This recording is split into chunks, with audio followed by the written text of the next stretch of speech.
Yo, what's good? It's cornonthemob.com on youtube.com, www.youtube.com/cornonthemob. And today, I'm going to be talking about the Civella crime family, also known as the Kansas City crime family.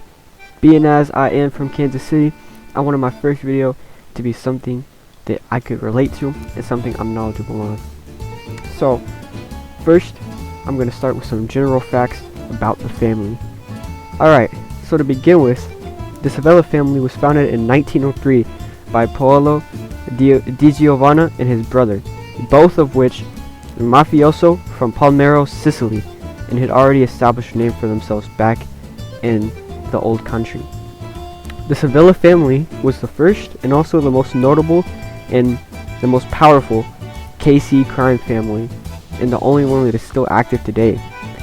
The Kansas City Mafia used to have very strong political ties through Tom Pendergast, who was a friend of Harry S. Truman. That boy was the Midwestern William Tweed. Truman was at one point threatened by the Mafia, but held his ground like a fucking pit bull. Kansas City was involved in the Las Vegas casino skimming, and the whole operation collapsed because of KC mafiosi talking about the operation on a wiretap in a Kansas City pizzeria. The Kansas City Don, Nicholas Civella, was at the very ill-fated Appalachian meeting, and if you don't know what that is, it was 100 or so mobsters from all across the world, Cuba, Sicily, America, all gathered into one building, and it was the first large-scale proof that organized crime existed on a global level, and we had someone from Kansas City repping us there. Between the 70s and 90s, a war broke out in the KC mob, which also dragged in the black mob, and the black mob in Kansas City was like a mafia, but primarily African Americans instead of Italian Americans, except the black mob was actually run by a white man, and the black mob and the Kansas City mob, the Italian one, were responsible for assassinating a major political figure in Kansas City around the 70s. The Kansas City mob today is practically non-existent and only participates in victimless crimes like tax evasion and illegal gambling. What a fall from grace. The Kansas City mob is estimated to have somewhere between 10 and 15 remaining members with no hierarchy besides the boss. There's no consigliere, and the capos don't even have enough soldiers to run their own crews. That's despicable. Alright, now that I got you on some general facts, I'm going to go over the main bosses. And there's some more that I don't have down in my notes, but these are the ones that you really got to know if you want to know about the Kansas City Mafia's importance. So to start off with, you got Paolo Di Giovanna, who is the Sicilian mafiosi sent to KC to operate, who was the founder of the KC mob.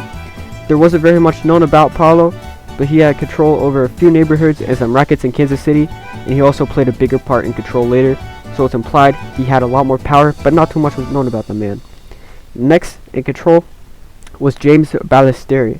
James Ballesteri established political connections with Tom Pendergast and set up a future boss to shine. He also was a close ally of Paolo and his other brother, who I'll get into later. It wasn't very clear which of the two was actually the family's boss between James and Paolo, and there was a lot of estimation that the family wasn't really one thing at a time, and there were separate factions and crews that ran things in Kansas City. James Ballesteri had considerable power alongside Paolo, and he would easily crush any other Sicilian mafioso, Irish mafioso, or otherwise who challenged him with his political ties, because he basically had a fail-proof plan. The next boss is the brother of Paolo Di Giovanna, Joseph Di Giovanni. Joseph became the boss of the Di Giovanni family after his brother Paolo died. Joseph ran moonshine operations, and he was the most powerful KC crime boss for decades to come afterwards. They called this boy Scarface because he had notable face injuries and burns from World War I. He was the Scarface before Tony Montana and Al Capone. Later, before his death and disappearance, he became a wholesale, legitimate liquor man, so he officially made it into life. After him, they had John Lazia, and John Lazia was the real political ties with the family. He was in deep with Tom Pendergast and even got to Harry S. Truman and threatened him at one point in time. John Lazia was a political boss more so than a normal mafia boss, and didn't really control much of the gambling or rackets like you think of when you think of someone like John Gotti or Al Capone. He was more of running things behind the scenes.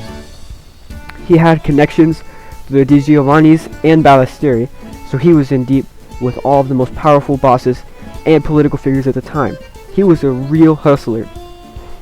Lazia brought in mafiosi from Chicago to serve as his own enforcers, which was possibly due to the lack of Italians in Kansas City, full-blooded at least, which is also why Kansas City Mafia never took off quite as much as the places like New York. In 1934, John Lazia's car was stopped and two men stepped out on some Godfather type stuff right here. He stepped out of the car. As soon as he saw the two men, he knew what was about to happen. He pushed his wife and driver back into the car, told his driver to scurry away before either him or his wife took any damage, and John Lazia took the bullets like a man. He got shot several times with a sawed-off shotgun and a submachine gun and was left riddled with holes. But even in John Lazia's death, he still went down as one of the most powerful Kansas City leaders and most definitely went down as a ladies' man. After John Lazia, you had Nicholas Civella, who was the longest running boss and also had some of the most power Kansas City ever saw. Nicholas Civella was the reason that the family has its name today and was the first Civella to hold the reign. And even though there were a few bosses in between Lazia and Civella, none of them had nearly as much power as either of the two men. Civella was in deep with the New York Five Families and the Chicago outfit, in the pinnacle of its power during the 50s and all the way to the 90s. He, Nicholas Civella, was part of the reason that the casino skimming that you see in Martin Scorsese's movie failed, and Kansas City was a huge part of it, Nicholas Civella being Don at the time. But even after his immense failure, no one ever even tried to gun the man down. He was truly the Midwestern godfather. Next up, after Nicholas continued the reign of the Civellas, his brother Carl Civella stepped up to boss. Carl stepped up after his brother died, and he was in charge for not all too long. He had an incredibly short and not very impressive run, catching 30 years very shortly, not even a full year after he became the Don. But don't be mistaken by this, because Carl's Santa Claus look was nothing to fool around with. This boy was a fierce enforcer. He just should have stuck to the role of second-hand man rather than trying to run things himself. After that, we had William Camisano Sr., aka Willie the Rat. Contrary to the name though, Camisano wasn't no snitch. But with that being said, he wasn't very effective as a Don either. He was used as a lightning rod for his son, William Camisano Jr. It's something like Uncle Jr. and Tony Soprano, if you've ever seen the show. And he only really weaseled his way to the top because there should have been Don Anthony Civella, son of Nicholas Civella, and nephew of Carl Civella, caught a long case after Carl Civella's downfall. And what should have been a long-running Civella reign was interrupted by the Camisanos. And William Camisano Sr. wasn't all too impressive, but William Camisano Jr. used him to command quite a bit of power. I'm not going to be including Jr. on the list though, because he was never technically a Don, more so just an acting boss or a boss from the shadows. The last boss that is known anything about is Anthony Civella. Anthony Civella was supposed to be boss after Nicholas, which was his uncle, not his father, my fault. But he got a long sentence right before he became the Don. But by the time he was out, the game had long changed and not really in his favor. Thankfully though, he was able to catch the hang of things pretty quick.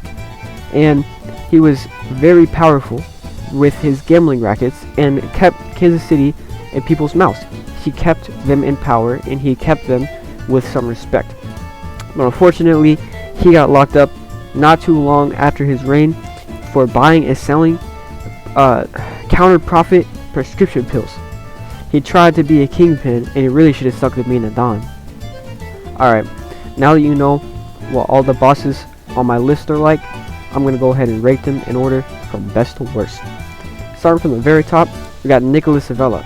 Like I mentioned earlier, Nicholas Civella was the longest running boss and had the most power besides arguably James Ballestieri or John Lazia. He was also way in deep with them Chicago boys, like I mentioned, and in deep on the Kansas City, Las Vegas casino skimming, which could have profited him money in the 6 or 7 figures possibly. And even after he made the tragic mistake of talking on a wiretap, no one came for his head. He had complete immunity due to his political ties and general intimidation. He really was the godfather of the Midwest, no matter what you say. Right up after him is John Lazia. John Lazia was the main reason that the government in Kansas City got so corrupted, because of his deep ties with Tom Pendergast's political machine and some people like Harry S. Truman himself, although Harry never actually was victim to this corruption. John Lazia didn't have the same respect or fear as Nicholas, and even though he wasn't truly a mafia boss and was never out there with trench coats and Tommy guns, he found way more success and way more money than most of the other wise guys, with only half the danger, up until he got popped, of course. Right after Lazia, we got James Ballesteri, and honestly, these last two, James Ballesteri and Lazia, are very interchangeable right behind Civella. But James Ballesteri was the main reason John Lazia shined.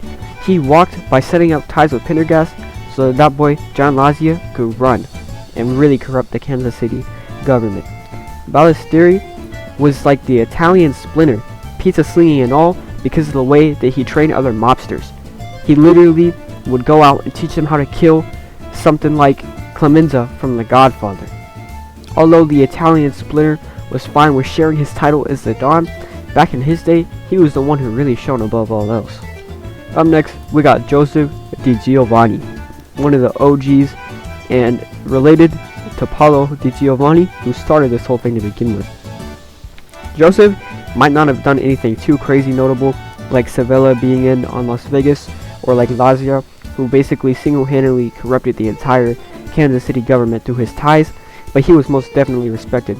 He was more of a traditional gunslinging, strong-arming, extorting, Al Capone type figure compared to some of the other cats that have been listed previously. And overall, he wasn't a super crazy, impressive wild Don, but he was definitely notable and earned his respect. Next up is Paolo DiGiovanni. Even though not much was known about Paolo at all besides the fact he started this whole thing, that just means he did a good job and not getting caught, right? It's hard to rank him any higher than the middle of the tier though, based off the fact that there was no really records on him. Not only because he was the first to do it back in the very, very, very early 1900s, but also just because he generally did a good job of getting away from things.